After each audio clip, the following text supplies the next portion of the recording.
പത്രക്കാർ ചോദിക്കുകയാണ്, പത്രസമ്മേളനം നടത്തിയപ്പോൾ ചോദിക്കുകയാണ്, അപ്പോൾ പിന്നെ ഇതെങ്ങനെയാണ് മുകേഷിന്റെ പീഡനമാവുന്നത്? അത് തീവ്രത ഇല്ലാത്ത പീഡനം, ഇത് തീവ്രതയുള്ള പീഡനം. ഇവരൊക്കെ എന്ത് തരം മനുഷ്യരാണെന്നുള്ളതാണ്. തലയ്ക്കകത്ത് എന്താണുള്ളത് ഇവരുടെ? 30ഓളം സ്ത്രീകളുമായി ലൈംഗിക ബന്ധത്തിൽ ഏർപ്പെടുന്നതിന്റെ ചിത്രങ്ങളാണ്. അത് പ്രായപൂർത്തിയായ പെൺകുട്ടികളുണ്ട്, അതെല്ലാം പാർട്ടിക്കാരാണ്. എല്ലാം അതിൽ പലതും പാർട്ടിക്കാരാണ്. അതിൽ മിക്കതും പാർട്ടിയിൽ വന്ന പിള്ളേരാണ്, DYFIയിലും അല്ലാതെ അവനെക്കാളും പ്രായമുള്ളവരും ഉണ്ടായിരുന്നു. ഇതാണ് അല്ല, ഇതിൽ എന്തിനോ അതിന്റെ വേണ്ട, ഞാൻ പിന്നെ പറഞ്ഞുതരാം, പറഞ്ഞു കഴിഞ്ഞാൽ ശരിയാവില്ല. അടുത്ത ആക്രമണം ഷാഫി പറമ്പിലിന് നേർക്കായിരിക്കും. പിന്നെയുള്ളത് അബിൻ വർക്കിയാണ്. പിന്നെ ഈ അബിൻ വർക്കിയും കൂടെ ഒതുക്കി കഴിഞ്ഞാൽ പിന്നെ ഈ പറയുന്ന മറ്റുള്ള ആൾക്കാർക്കാർക്കും ഇതൊന്നും കഴിയില്ല.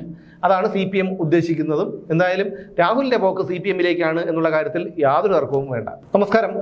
രാഹുൽ മാങ്കൂട്ടത്തിലിന്റെ ജാമ്യാപേക്ഷ കോടതി തള്ളിയിരിക്കുകയാണ്. അദ്ദേഹം ഹൈക്കോടതിയെ സമീപിക്കും എന്നൊക്കെയാണ് അറിയുന്നത്.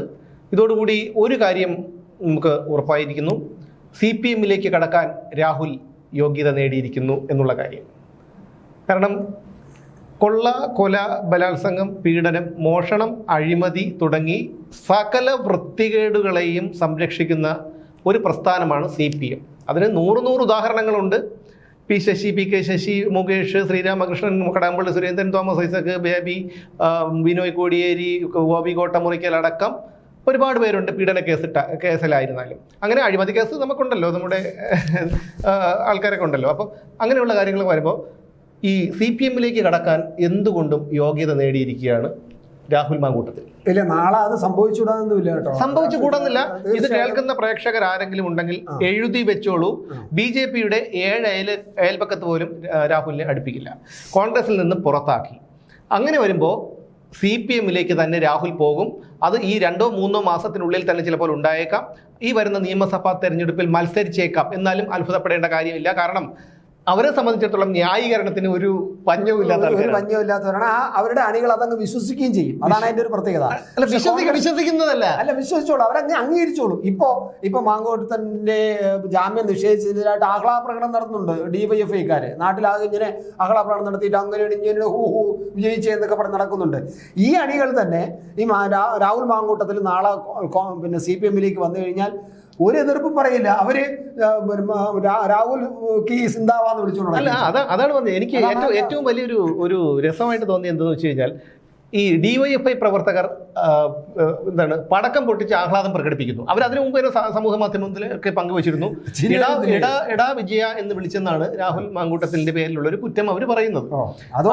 അത് ഒരു കാര്യം, ഈ കേൾക്കാത്ത അന്തം കമ്മികൾ അതൊരു വലിയ അപരാധമായി തോന്നിയെങ്കിൽ ഈ അന്തം കമ്മികൾ ഏതെങ്കിലും തിരക്കുള്ള ബസ്സിൽ ടിക്കറ്റ് എടുത്ത് കയറി ചുമ്മാ ഒന്ന് യാത്ര ചെയ്താൽ മതിയാവും. ആൾക്കാർ വിളിക്കുന്ന പല രീതിയിലുള്ള അഭിസംബോധനകൾ കേൾക്കാൻ കഴിയും. അപ്പോൾ അതുകൊണ്ട് അതൊക്കെ അവിടെ നിൽക്കട്ടെ. പക്ഷേ ഇത് തീർത്തും എന്താ ഒരു മനുഷ്യത്വരഹിതമായ പ്രവൃത്തിയാണ്. ഞാൻ ചോദിച്ചോട്ടെ, ഭൂരിപക്ഷം വിശ്വസിക്കുന്നു പീഡനം ചെയ്തു എന്ന് പറഞ്ഞ് ഭൂരിപക്ഷത്തിനെ പേടിച്ച് നമുക്ക് നമ്മുടെ അഭിപ്രായം പറയാതിരിക്കാൻ കഴിയും? അയാൾ ചെയ്തത് തെറ്റാണ്. അയാൾ ഒരു പൊതുപ്രവർത്തകനായിരുന്നു. അതുകൊണ്ട് തന്നെ ഇത്തരം വിഷയങ്ങളിൽ അയാൾ ജാഗ്രത പാലിക്കേണ്ടതുണ്ടായിരുന്നു. ഇപ്പം ഇനി ഈ പരാതിക്കാരിയെക്കുറിച്ചൊന്നും പറയാൻ ഞാൻ ഉദ്ദേശിക്കുന്നില്ല. പറഞ്ഞു കഴിഞ്ഞാൽ പിടിച്ചകത്തിടും. അതുകൊണ്ട് നമ്മൾ ഈ അധികാരം ഒരു കയ്യിലുള്ളവർ എന്തും ചെയ്യാമല്ലോ. അപ്പോൾ അതിലേക്ക് പോകണ്ട. അത് ജനങ്ങൾക്ക് തന്നെ അറിയാമല്ലോ കാര്യങ്ങളൊക്കെ. അപ്പോൾ അതുകൊണ്ട് അതിലേക്ക് പോകണ്ട. പക്ഷേ ഈ മനുഷ്യത്വരഹിതമായ ഒരു പ്രവൃത്തിയാണ് ഈ ചെയ്തുകൊണ്ടിരിക്കുന്നത്. ഇവരാരും ഈ പറയുന്ന മനുഷ്യത്വരഹിതം എന്ന് പറയുമ്പോൾ ഈ പീഡനത്തിന് ഇരയായവരാരെയും ചെന്ന് ബലം പ്രയോഗിച്ച് ഈ സിനിമയിലെ കാണുന്ന പോലെ കതവ് അടച്ചിട്ട് അതിനകത്തിട്ട് നിർബന്ധിച്ച് ബലം പ്രയോഗിച്ചതല്ലല്ലോ. അതായത് ബലാത്സംഗങ്ങളല്ലല്ലോ ഇതൊന്നും ചെയ്ത്. ബലാത്സംഗ കേസ് എടുത്തിട്ടുണ്ട് എന്നുള്ളത് വേറൊരു കാര്യം. പക്ഷെ എങ്കിൽ പോലും ബലാത്സംഗങ്ങളല്ലോ ചെയ്തത്. അല്ല, അയ്യോ, അതിലോട്ട് വരണ്ട. ഇനി അതിലോട്ട് വന്നു കഴിഞ്ഞാൽ ഇനി ആ പേരിലായിരിക്കും ഇനിയിപ്പോൾ പിടിച്ചോണ്ട് പോകുന്നത്. അപ്പോൾ അതുകൊണ്ട് അതിലേക്ക് വരണ്ട. നമുക്ക് ആ വിഷയമേ ചർച്ച ചെയ്യണ്ട. പോട്ടെ, അവർ പറഞ്ഞ എല്ലാം സമ്മതിച്ചു കൊടുത്തേക്കാം. പക്ഷെ അതല്ല ഞാൻ പറയുന്നത്. ഇപ്പോൾ കൊടും കുറ്റവാളികൾക്ക് പോലും മാനുഷിക പരിഗണനയും മനുഷ്യാവകാശങ്ങളും ഒക്കെ ഉള്ള ഒരു നാടാണ് നമ്മുടേത്. ഗോവിന്ദചാമിക്ക് പോലും ഉണ്ട്. അപ്പോൾ അങ്ങനെ ഉണ്ടെന്നാണ് പറയപ്പെടുന്നത്. അപ്പോൾ അങ്ങനെ വരുന്ന ഒരാൾക്ക് ഈ ഒരു രാഹുൽ മാങ്കൂട്ടത്തിൽ ഈ ഒരു വിഷയം ഉണ്ടായപ്പോൾ അയാൾ കുറ്റക്കാരനാണ്. അയാൾ ശിക്ഷിക്കപ്പെടട്ടെ. നിയമം അനുശാസിക്കുന്ന ഒരു ശിക്ഷ അയാൾക്ക് കിട്ടട്ടെ. അതിലൊന്നും ഒരു തർക്കമില്ല. അത് കോടതിയിലെത്തുമ്പോൾ അതുണ്ടാവും. കൃത്യമായിട്ടും കോടതിയിൽ ആ ഒരു പരിഗണന കിട്ടാൻ സാധ്യതയുണ്ട്. ഇപ്പം ഇത് പുറത്തല്ലേ, പൊളിറ്റിക്സ് ആയതുകൊണ്ടല്ലേ അതിലൊരു തർക്കം ഉണ്ടാവും. പക്ഷേ ഈ രാഹുൽ മാങ്കൂട്ടത്തിനെ സംബന്ധിച്ചിടത്തോളം അത് വലിയൊരു ദോഷം തന്നെയാണ് ഇപ്പോൾ സംഭവിച്ചിരിക്കുന്നത്. അപ്പോൾ അത് മാത്രമല്ല, ഇനി നമ്മൾ ചിന്തിക്കേണ്ട ഒരു കാര്യം എന്ന് പറഞ്ഞു കഴിഞ്ഞാൽ, രാഹുൽ മാങ്കൂട്ടത്തിൽ ഈ CPMിലേക്ക് പോകാൻ പറയും എന്നുള്ള കാര്യം ഞാൻ പറഞ്ഞുതരാം. എന്ത് വൃത്തികേട് കാണിച്ചാലും അവർ സംരക്ഷിക്കും. തിരുവല്ലയിൽ തന്നെ ഒരു ഏരിയ സെക്രട്ടറിയെ മറ്റുണ്ട്, അവൻ ഒരുത്തിക്ക് ഗർഭം ഉണ്ടാക്കി, രണ്ടാമത് പിന്നെ ഒരുത്തിക്കും കൂടി ഗർഭം ഉണ്ടാക്കി. അപ്പോൾ ഒരാൾ കൊണ്ടുവന്ന് കേസ് കൊടുത്തപ്പോൾ DNA പരിശോധനയ്ക്ക് വിട്ടു. DNA പരിശോധനാ ഫലം തിരുത്തി. അപ്പോൾ ഒന്നാലോചിക്കും, അയാൾ ചെയ്ത കുറ്റകൃത്യം ഒന്നാലോചിച്ച് നോക്കണം. എന്നിട്ട് വീണ്ടും അവരെ പാർട്ടിയിലേക്ക് തിരിച്ചെടുത്തു. ഒടുവിൽ അവിടെയുള്ള ആൾക്കാർ അണികളൊക്കെ തന്നെ പ്രശ്നം ഉണ്ടാക്കി. അത് എന്തായാലും രോഷം കൊണ്ടായിരിക്കില്ല, ആളുകൾ കളിയാക്കുന്നത് കൊണ്ടായിരിക്കും. മനസ്സിലായോ? അത് മാത്രമല്ല, ഇനി അടുത്തവൻ എന്തെങ്കിലും പാർട്ടി പരിപാടി എന്ന് പറഞ്ഞ് ഇവൻ്റെയൊക്കെ വീടുകളിൽ ചെല്ലുമെന്നൊരു പേടി ഇവരൊക്കെ ഉണ്ടായിരിക്കും. അപ്പോൾ അതുകൊണ്ടായിരിക്കും എന്തായിരുന്നാലും അങ്ങനെ ഒരു പിന്നെ സംഭവം വന്നപ്പോൾ ഇവരെ പുറത്താക്കിയോ തരം താഴ്ത്തുകയോ എന്തോ ചെയ്തു. പാർട്ടിയിൽ നിന്ന് പൂർണ്ണമായി ഒഴിവാക്കിയ ഒരു വ്യക്തിയാണെന്ന് ആലോചിക്കണം. അതെ, പാർട്ടിയിൽ നിന്ന്. കാരണം ഈ തെരഞ്ഞെടുപ്പ് കാലഘട്ടമായിരുന്നിട്ട് പോലും പാർട്ടി നേതാക്കളാരും ഇയാളുടെ കൂടെ സഹകരിച്ചിട്ടില്ല. അയാൾ പാലക്കാട് MLA എന്നുള്ള നിലയിൽ അയാൾ വന്നു. സ്വാഭാവികമായിട്ട് അയാളുടെ ജനപ്രതിനിധിയാണ്, MLA ആണ്. അവിടെയാണ് ഈ കോൺഗ്രസിന്റെ ഒരു ഇത് നമ്മൾ കാണേണ്ടത്. അവർ കൃത്യമായിട്ട് അയാളെ യൂത്ത് കോൺഗ്രസിന്റെ അധ്യക്ഷ സ്ഥാനത്ത് നിന്ന് പുറത്താക്കി. അതിനുശേഷം എന്താ ഇപ്പോ കോടതിയുടെ തീരുമാനത്തിന് വേണ്ടി കാത്തിരിക്കുകയായിരുന്നു. ആ തീരുമാനം വന്നു കഴിഞ്ഞ് 5 മിനിറ്റ് കഴിഞ്ഞില്ല, അതിനു മുമ്പ് പാർട്ടിയിൽ നിന്ന് രാഹുൽ മാങ്കൂട്ടത്തിനെ പുറത്താക്കി. അവരിൽ പല നേതാക്കളും ഇയാളെ സംരക്ഷിച്ചത് പോലുമില്ല. കെ സുധാകരനെ പോലെയുള്ള 1-2 പേര് മാത്രമാണ്, അടൂർ പ്രകാശിനെ പോലെയുള്ളവരാണ് കുറച്ച് അവരുടേതായ അഭിപ്രായം അവർ പറഞ്ഞു, ഒരു അഭിപ്രായം പറഞ്ഞത്. പക്ഷേ CPM ഇന്നലെ ഒരു പെണ്ണുപിള്ളേരുടെ പേര് ലസിത എന്നായിരുന്നു, ഒരു വയസ്സായിരുന്നു. ജനാധിപത്യ മഹിളാ അസോസിയേഷന്റെ എക്സിക്യൂട്ടീവ് അംഗം വന്നു. സെക്രട്ടറി എക്സിക്യൂട്ടീവ് അംഗം വന്നു. പിന്നെ പത്തനംതിട്ട കാര്യം അവിടുത്തെ പിന്നെ കൗൺസിലർ എന്ത് കുഴപ്പമാവട്ടെ. അപ്പോൾ അവര് പറഞ്ഞതെന്ന് വെച്ചാൽ, പത്രക്കാർ ചോദിക്കുകയാണ്, പത്രസമ്മേളനം നടത്തിയപ്പോൾ ചോദിക്കുകയാണ്, അപ്പോൾ പിന്നെ ഇതെങ്ങനെയാണ് മുകേഷിന്റെ പീഡനമാവുന്നത്? അത് തീവ്രത ഇല്ലാത്ത പീഡനം, ഇത് തീവ്രതയുള്ള പീഡനം. ഇവരൊക്കെ എന്ത് തരം മനുഷ്യരാണെന്നുള്ളത് തലയ്ക്കകത്ത് എന്താണുള്ളത് ഇവരുടെ തീവ്രത എന്താണെന്ന് ചോദിച്ചാൽ പിന്നെ അതിനകത്ത് തീവ്ര ഈ ഭൂലോക പ്രപഞ്ചം ഉണ്ടായതിനു ശേഷം കോടാനുകോടി ബലാത്സംഗം നടന്നിട്ടുണ്ട്. പക്ഷേ ഈ PK ശശിയുടെ അല്ലാതെ എവിടെയെങ്കിലും ഈ തീവ്രത കുറഞ്ഞ ബലാത്സംഗം നടന്നതായിട്ട് ആർക്കെങ്കിലും അറിയാമോ? അല്ലെങ്കിൽ എന്താണെന്ന് പറഞ്ഞാൽ നമ്മൾ ഒരു പണിയായുധം, ഞാൻ ചോദിച്ചോട്ടെ ചേട്ടാ, ഞാനൊരു കാര്യം ഞാൻ നിങ്ങൾക്ക് പറയണം. ഒരു മെഷീൻ, ആ മെഷീൻ നമ്മൾ ഉപയോഗിച്ച് നോക്കിയാലല്ലേ അറിയാവൂ അത് വർക്ക് ചെയ്യുന്നുണ്ടോ, അത് കുറച്ച് ഇങ്ങനെ വർക്ക് ചെയ്തിട്ട് അത് അതിന് തീവ്രത കുറവാണ്, അതിന് നിൽക്കുവോ? പവർ കുറവാണ്. ഇതൊക്കെ ഒരു മെഷീന്റെ പ്രവർത്തനം നമ്മൾ നോക്കി കുറെ നേരം ഓൺ ചെയ്തൊക്കെ ഇട്ട് നോക്കി കഴിഞ്ഞാൽ അറിയാൻ പറ്റും. ഇതങ്ങനെയൊന്നും അല്ലെന്ന്, ഇതങ്ങ് ഒരു ഉളുപ്പും ഇല്ലാതെ അങ്ങ് പറയുകയാണ്. എന്ന് വെച്ചാൽ ഞങ്ങൾ വെറും പരനാറികൾ തന്നെ, ഞങ്ങൾ ഇങ്ങനെയൊക്കെ പറയുന്നു, ഇങ്ങനെ ഉളുപ്പില്ലാതെ ന്യായീകരിക്കുന്നു എന്നുള്ള കാര്യം എല്ലാവർക്കും അറിയാം. പിന്നെ ഞങ്ങളുടെ കുറേ മരക്കഴുതകളായ അണികളുണ്ടല്ലോ, അവന്മാരെ ന്യായീകരിച്ചോളും എന്ന് കരുതി ഒന്ന് ആലോചിച്ച് നോക്കുക. ഇവർ ഈ PK ശശിയൊക്കെ അന്ന് അന്തസ്സായിട്ട് CPM പുറത്താക്കിയിരുന്നെങ്കിൽ അവർക്ക് പറയാനൊരു പിന്നെ എന്താണ്, അവർക്ക് അന്തസ്സായിട്ട് അവർക്ക് പറയാമായിരുന്നു.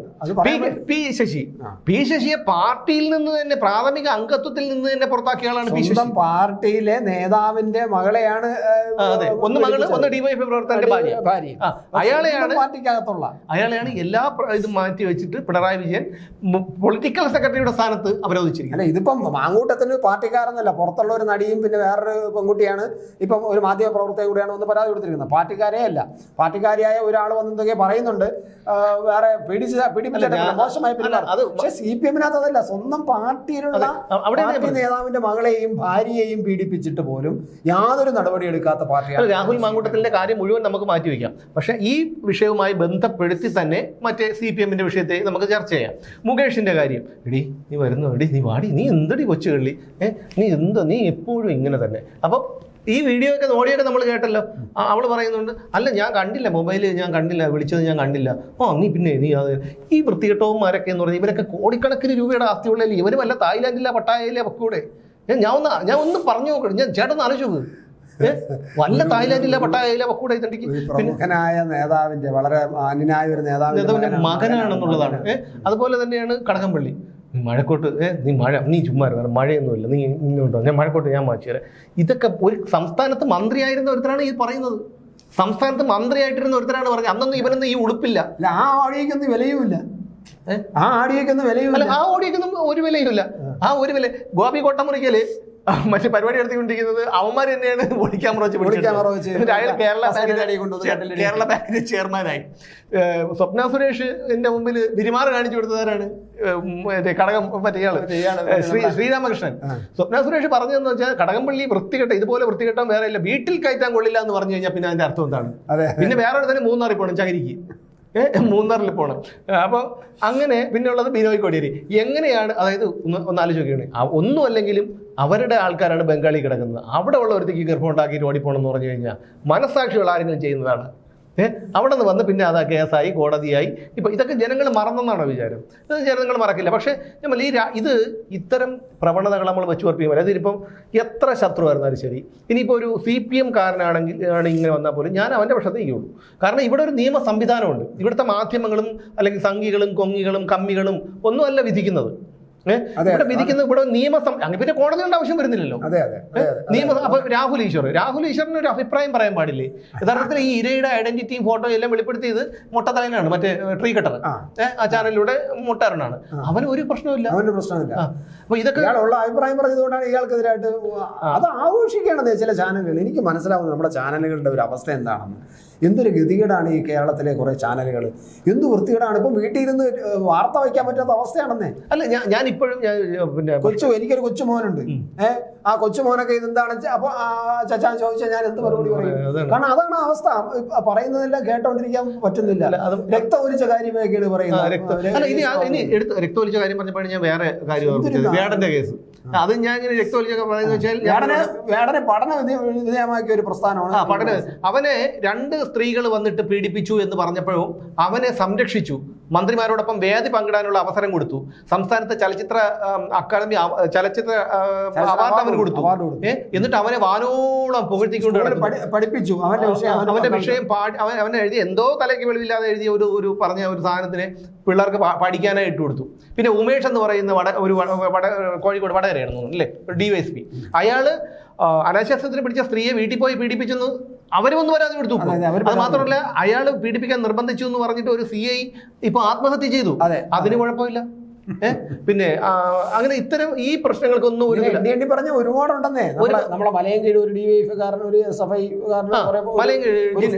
ജിനേഷ് എന്ന് പറയുന്ന ഒരു DYFയുടെ പ്രാദേശിക നേതാവ്, അവന് MDMA കേസിലെ കണ്ടത് പിടിച്ചപ്പോഴാണ് മൊബൈൽ പരിശോധിച്ചപ്പോൾ 30ഓളം സ്ത്രീകളുമായി ലൈംഗിക ബന്ധത്തിൽ ഏർപ്പെടുന്നതിന്റെ ചിത്രങ്ങളാണ്. അത് പ്രായപൂർത്തിയായ പെൺകുട്ടികളുണ്ട്. അതെല്ലാം പാർട്ടിക്കാരാണെന്നേ. അതിൽ പലതും പാർട്ടിക്കാരാണ്. അതിൽ മിക്കതും പാർട്ടിയിൽ വന്ന പിള്ളേരാണ്. DYFയിലും അല്ലാതെ അവനെക്കാളും പ്രായമുള്ളവരും ഉണ്ടായിരുന്നു. ഇതാണ് ഇതിലെന്തിനോ അതിന്റെ വേണ്ട, ഞാൻ പിന്നെ പറഞ്ഞുതരാം. പോയി പറഞ്ഞു കഴിഞ്ഞാൽ ശരിയാവില്ല. നിങ്ങൾക്ക് പ്രായമില്ലെന്നില്ല കേട്ടോ പണ്ടുള്ള ആരൊക്കെ പറഞ്ഞേക്കുന്നത്. അതോടെ നിൽക്കട്ടെ. അല്ല, അപ്പം ഈ ഇതുപോലുള്ള കാര്യങ്ങൾ ഈ പിന്നെ മുഖ്യമന്ത്രി വന്നിട്ട് ഈ അതിജീവിത മുഖം കാണിക്കുകയാണ്. അപ്പൊ ഇതൊക്കെ രാഷ്ട്രീയപരമായിട്ടുള്ള ഒരു തന്നെ. ഇനി എനിക്ക് പറയാനുള്ള ഇപ്പൊ ഇവർക്കൊരു നിയമം, മറ്റുള്ളവർക്ക് വേറൊരു നിയമം. ഇപ്പൊ എന്തായാലും രാഹുൽ മാങ്കൂട്ടത്തിൽ പോട്ടെ, ചിലപ്പോൾ അയാൾ ഇനിയിപ്പോൾ തൂങ്ങിച്ചെത്ത് കഴിഞ്ഞാൽ യുവമാർ ചിലപ്പോൾ അതുകൊണ്ട് അത് തീരുമല്ലോ. അല്ലെങ്കിൽ തന്നെ ഇത് ഉള്ള കാലം ഇത് ആഘോഷിക്കാൻ പറ്റില്ലല്ലോ. ചിലപ്പോൾ അവൻ ചെന്നിട്ട് ഞാൻ ഇവനോട് പറയണമെന്ന് വെച്ച് കഴിഞ്ഞാൽ ഇയാൾ എന്തിനും ജാമ്യാപേക്ഷയായിട്ട് പോണത് ചെന്ന് പിടി കൊടുക്കണം. ഇപ്പൊ എന്തായിരുന്നാലും പിന്നെ എന്തായിരുന്നാലും പോലീസിന് മുമ്പിൽ വന്നേ പറ്റൂ. അപ്പൊ എന്തിനാണ് ഈ ഒളിച്ചുകളി നടത്തുന്നത്? പിന്നെ എനിക്ക് ഇപ്പൊ അതിന്റെ സംശയം എന്താ അറിയാമോ, യുവമാര് എന്ത് വൃത്തികേടും കാണിക്കുന്നു പറയുന്നത് CPMകാർ. ഇനിയിപ്പോ ഈ സ്വർണ്ണക്കൊള്ള എന്നൊക്കെ ശ്രദ്ധ തിരിച്ച് പിന്നെ തെരഞ്ഞെടുപ്പ് വരെ ശ്രദ്ധ തിരിപ്പിക്കാൻ വേണ്ടിയിട്ട് രാഹുൽ മാങ്കൂട്ടത്തിനെയൊക്കെ ഇവര് തന്നെ ഒളിപ്പിച്ച് സംരക്ഷണം കൊടുക്കുന്നു എന്നുള്ള കാര്യം പോലും നമുക്കറിഞ്ഞൂടാം. കാരണം യുവമാർ ഇതല്ലേ ഇതിനപ്പുറം ചെയ്യും, അങ്ങനെയുള്ളവരാണ്. കൃത്യമായിട്ട് അത് ചെയ്യും. അപ്പൊ അതുകൊണ്ട് ഇത്രയും ഇനി ഞാൻ പറഞ്ഞുതരാം. ഇതിപ്പോ എന്ത് വന്നാലും ഇവന്മാർ ഇനി നോട്ടം ഇട്ട് വെച്ചിരിക്കുന്നത് ആരാണെന്ന് ചോദിച്ചു കഴിഞ്ഞാൽ, അല്ല പിന്നെ ഞാൻ പറഞ്ഞോട്ടെ, ഇവര് ഈ ഞാൻ ആദ്യം ഒരു പിന്നെ പറഞ്ഞല്ലോ, അതായത് എന്ത് വൃത്തികേടുകളും കാണിച്ചാൽ സംരക്ഷിക്കുന്നവരാണ് CPM എന്ന് പറയാൻ കാരണം പീഡകരുടെ പേരെല്ലാം ഞാൻ പറഞ്ഞു. വണ്ടിപ്പെരിയാറിൽ 6 വയസ്സുകാരിയെ കൊലപ്പെടുത്തി വീടിനകത്ത് ലയത്തിനകത്ത് കിട്ടി. അവനെ പിന്നെ വെറുതെ വിട്ടു. അത് പോട്ടെ, വെറുതെ വിട്ടത് എങ്ങനെയാണെന്നൊക്കെ നമുക്കറിയാം.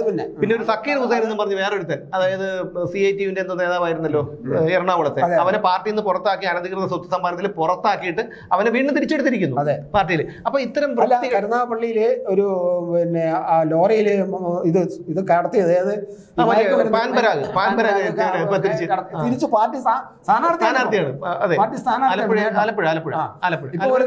ഇപ്പൊ പോലീസിനെ ബോംബറഞ്ഞ് വരുത്ത ഇപ്പൊ സ്ഥാനാർത്ഥിയാണ്. ബോംബറഞ്ഞ് കോടതി പിന്നെ ശിക്ഷിച്ചു. അകത്താണ്. സ്ഥാനാർത്ഥിയാണ്. PP ദിവ്യ അറിയാം. PP ദിവ്യ സംരക്ഷിച്ച DYSP അല്ല ACP ഇപ്പൊ സ്ഥാനാർത്ഥിയാണ് ശ്രീകണ്ഠേശ്വരം മുനിസിപ്പാലിറ്റി. അപ്പൊ അതുകൊണ്ട് എന്ത് തെമ്മാടിത്തരവും കാണിച്ചാൽ അത് CPMലേക്കുള്ള പ്രവേശനത്തിനുള്ള യോഗ്യതയാണ്. ഈ മാങ്കൂട്ടത്തിന് ചെയ്തത് തെറ്റാണ് എന്നുള്ള ശരി തന്നെയാണ്, അതിന് അവൻ ശിക്ഷിക്കപ്പെടുക തന്നെ വേണം. പക്ഷെ CPM എന്നുള്ള പാർട്ടിക്ക് അതിനെതിരെ സംസാരിക്കാനുള്ള ഒരു ധാർമ്മികതയും ഇല്ല.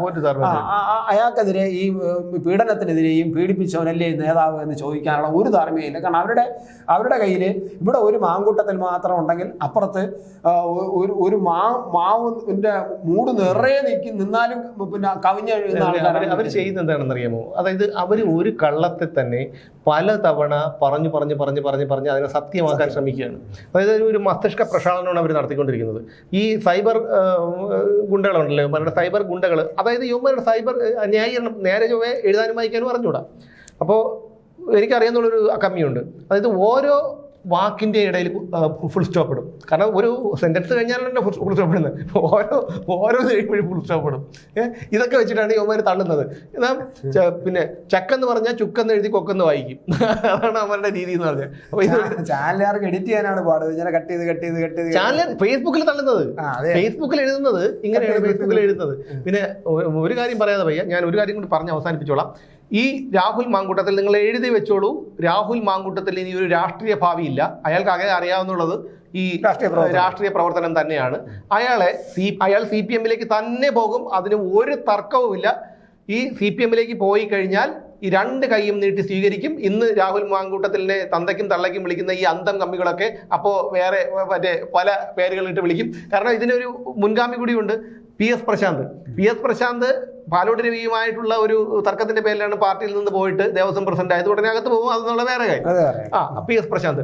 അപ്പോൾ അതിനുശേഷം പിന്നെ ഒന്നും അല്ലെങ്കിലും ഇവനെ പുറത്താക്കിയിട്ട് ഇവൻ ഈ ദേവസ്വം ബോർഡ് പ്രസിഡന്റിന്റെ വണ്ടിയിൽ പോകുമ്പോഴത്തേക്ക് മറ്റേ DCC ഓഫീസിന്റെ മുമ്പിൽ കൂടെ പോകുമ്പോൾ പാലോട് രവിക്ക് കഴിയുമ്പോൾ കൊഞ്ഞനം കാണിക്കാമല്ലോ. അങ്ങനെ നോക്കി ഒന്നും അല്ലെങ്കിലും കാണിച്ചൂടെ?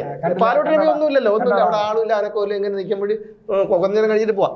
അപ്പൊ അതുപോലെ ആണ് ഇവന് വിചാരിക്കണം. ഇവൻ CPM-നെ സംബന്ധിച്ചിടത്തോളം ഒരു യോഗ്യതയാണ്. അപ്പോൾ ഇത്രയും ബലാത്സംഗം ചെയ്ത് ഇത്രയും പീഡനം ഇതൊക്കെ ഞങ്ങളെ കൂട്ടത്തിൽ ആരും നടത്തില്ല. നമ്മുടെ കൂട്ടത്തിൽ ആരൊക്കെയുണ്ട്? കാരണം പിന്നെ ശ്രീരാമേഷ് ഏട്ടനുണ്ട്, സുരേന്ദ്രേട്ടനുണ്ട്, മുകേഷ് ഏട്ടനുണ്ട്, അങ്ങനെ ഒരുപാട് പേര്, ശശി അണ്ണന്മാരുണ്ട്, ഇതൊക്കെ ഉണ്ട്. അപ്പോൾ അവർക്കാർക്കും ഇത്രയും ഭംഗിയായിട്ടോ അല്ലെങ്കിൽ ഇത്രയും തീവ്രതയോടുകൂടിയോ നടത്താൻ പറ്റിയിട്ടില്ല. അപ്പം തീവ്രത ഉള്ളവരൊന്നും നടത്തിയില്ല. അപ്പോൾ അവനെ ഞങ്ങൾ സ്വീകരിക്കാമെന്ന് ഇവർ പറയും. നിങ്ങൾ നോക്കിയോ, ഇനി അടുത്ത് മറ്റൊരു കാര്യം കൂടി പറയാതിരിക്കാൻ വയ്യ. ഇവർ അടുത്ത് നോട്ടം ഇട്ടിരിക്കുന്നത് ഷാഫി പറമ്പിലിനെയും അബിൻ വർക്കിയും നോക്കിക്കോ. കാരണം എന്ന് വെച്ച് കഴിഞ്ഞാൽ കോൺഗ്രസ്സിൽ ബാക്കിയുള്ളതെല്ലാം മുതുകളവന്മാരാണ്. അതിൽ ഈ പറയുന്നത് രമേശ് ചെന്നിത്തല വളരെ നല്ലൊരു നേതാവാണ്. നല്ലൊരു നേതാവാണ്. അദ്ദേഹം ആഭ്യന്തരമന്ത്രിയായിരുന്ന സമയത്ത് അദ്ദേഹം കൃത്യമായിട്ട് അദ്ദേഹത്തിന്റെ കഴിവ് അദ്ദേഹം തെളിയിച്ചിട്ടുണ്ട്. ഈ രാഹുൽ മാങ്കൂട്ടത്തിലൊക്കെ ശ്രദ്ധിക്കേണ്ടിരുന്ന ഒരു കാര്യം, ഈ എപ്പോഴും കക്കൂസിൽ പോകുമ്പോൾ ഒഴികെ ബാക്കി എപ്പോഴും ഒരു 10-20 ആൾക്കാർ ചുറ്റുമുള്ള ഒരാളായിരുന്നു ഉമ്മൻചാണ്ടി. ആ ഉമ്മൻചാണ്ടിയെ പോലും പെൺകേസിൽ കുരുക്കിയ വേന്ദ്രന്മാരാണ് അവന്മാർ. അപ്പോൾ ഇയാൾ പിന്നെ കുറച്ച് ജാഗ്രത പാലിക്കണമായിരുന്നു. എന്തായാലും ഇനി അടുത്ത് അവർ ലക്ഷ്യമിട്ടിരിക്കുന്നത് ഷാഫി പറമ്പിലാണ്. ഈ കാര്യം ഞാനൊരു 2-3 ആഴ്ച മുമ്പ് ഞാൻ ഒരാളോട് പറഞ്ഞതാണ്. കാരണം എന്ന് വെച്ച് കഴിഞ്ഞാൽ ഇങ്ങനെയുള്ള ഈ ചാനൽ ചർച്ചയിലൊക്കെ വന്നിരുന്നിട്ട് രാഹുൽ മാങ്കൂട്ടത്തിലൊക്കെ വളരെ കൃത്യവും സ്പഷ്ടവുമായിട്ട് കാര്യങ്ങൾ അവതരിപ്പിക്കുമ്പോൾ ജയിക്കൊക്കെ വന്നിരുന്നില്ല, കാറ്റ് പോയ ബലൂൺ പോകുമ്പോൾ ചിരിച്ചിട്ട് എണ്ണീറ്റ് പോകുന്ന ഒരു കാഴ്ച നമ്മൾ പലപ്പോഴും കണ്ടിട്ടുണ്ട്. അയ്യോ ഓർമ്മിപ്പിക്കല്ലേ പിന്നെ കേട്ടോ. അങ്ങനെയുള്ള കുറേ ആൾക്കാരാണ് CPM-ന് വരുന്നത്. മറ്റേ റജി ഗ്ലൂക്കോസ്, പിന്നെ ഒരു വേറെ ജയരാജ്, ഡോക്ടർ ജയരാജ്, അങ്ങനെയുള്ള കുറേ പേരുണ്ട്. അപ്പം ഇനി അവർ നോക്കിയോ ഷാഫി പറമ്പിലിനെ ലക്ഷ്യമിട്ടു. അതിന്റെ സൂചനയാണ് മുമ്പ് ഷാഫി പറമ്പിലാണ് ഹെഡ് മാസ്റ്റർ എന്നൊക്കെ ഉള്ളൊരു കൊണ്ടുവന്നു. പക്ഷെ അതിനുശേഷം അത് വലിയ ക്ലച്ച് പിടിച്ചില്ല. ഇന്നലെ മറ്റെന്തോ സാഹചര്യം അവരും ഷാഫി പറമ്പിലിനെയാണ് കുറ്റപ്പെടുത്തി സംസാരിച്ചത്. അതിന്റെ സൂചനയാണ്. അടുത്ത ആക്രമണം ഷാഫി പറമ്പിലിന് നേർക്കായിരിക്കും. പിന്നെയുള്ളത് അബിൻ വർക്കിയാണ്. പിന്നെ ഈ അബിൻ വർക്കിയും കൂടെ ഒതുക്കി കഴിഞ്ഞാൽ പിന്നെ ഈ പറയുന്ന മറ്റുള്ള ആൾക്കാർക്കാർക്കും ഇതൊന്നും കഴിയില്ല. അതാണ് CPM ഉദ്ദേശിക്കുന്നതും. എന്തായാലും രാഹുലിന്റെ പോക്ക് CPM-ലേക്കാണ് എന്നുള്ള കാര്യത്തിൽ യാതൊരു തർക്കവും വേണ്ട. രാഹുൽ മാങ്കൂട്ടത്തിൽ ഇനി രക്ഷപ്പെടാൻ ഒരൊറ്റ വഴിയേ ഉള്ളൂ, CPM. ഒരൊറ്റ വഴിയേ ഉള്ളൂ. അതായത് രക്ഷപ്പെടുകയും ചെയ്യാം, പാർട്ടിയിൽ അഭയവും കിട്ടും. പിന്നെ രാഹുൽ മാങ്കൂട്ടത്തിൽ ഇവർ ന്യായീകരിക്കുന്നതുണ്ട്. കാരണം ഒന്നുമില്ലാതെ നിന്ന് ഇതുപോലെയൊക്കെ ഉണ്ടാക്കിയെടുക്കുന്നതല്ലേ ഭേദം എന്ന് കരുതും. ഇനിയിപ്പോ നോക്കിയോ, പൊളിറ്റിക്സിൽ എന്ന് പറയരുത്, കമ്മ്യൂണിസ്റ്റ് പാർട്ടിയുടെ കാര്യത്തിൽ, CPM-ന്റെ കാര്യത്തിൽ, CPI അല്ല CPM-ന്റെ കാര്യത്തിൽ. അപ്പൊ എന്തായിരുന്നാലും സഖാവ് രാഹുൽ, സഖാവ് സരിൻ എന്നൊക്കെ, സഖാവ് പ്രശാന്ത് എന്നൊക്കെ പറയും പോലെ സഖാവ് രാഹുൽ മാങ്കൂട്ടത്തിന് വേണ്ടി നമുക്ക് കാത്തിരിക്കാം.